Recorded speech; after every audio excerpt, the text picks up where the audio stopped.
naglalakad na structural, guys. Tayo pag mas ganyang naigi, ang unting naglalakad, nagta-travel. Napakalaking structural.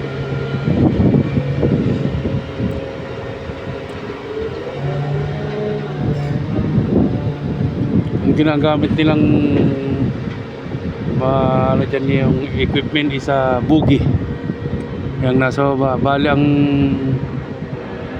gulong niyan is mahigit 200.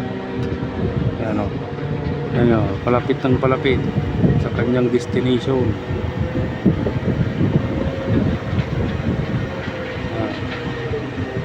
Ito nyo.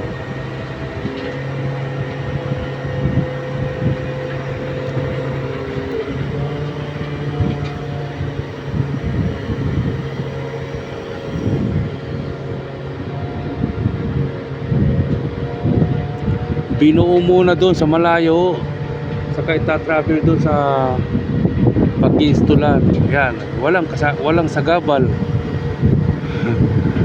Binuo muna doon kasi pag doon dito bubuhay sa site, grabing istorbo niyan.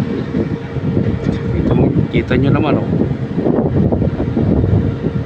Mabilis din siya, nasa ano yata 5 km per hour. Kita nyo, bilis din, oh. Para ka na rin naglalakad.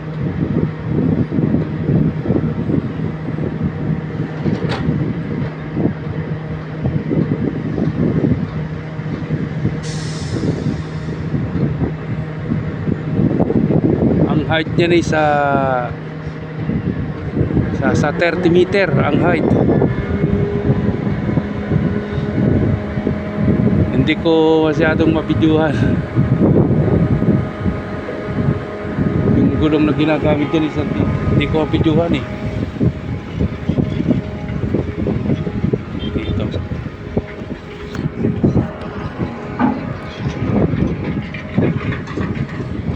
Wala, hindi natin makita, guys. Yung gulong niya. Malayo tayo.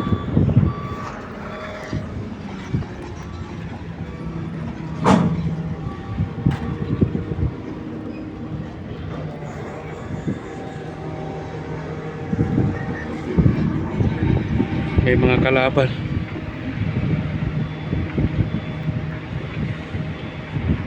Okay, guys.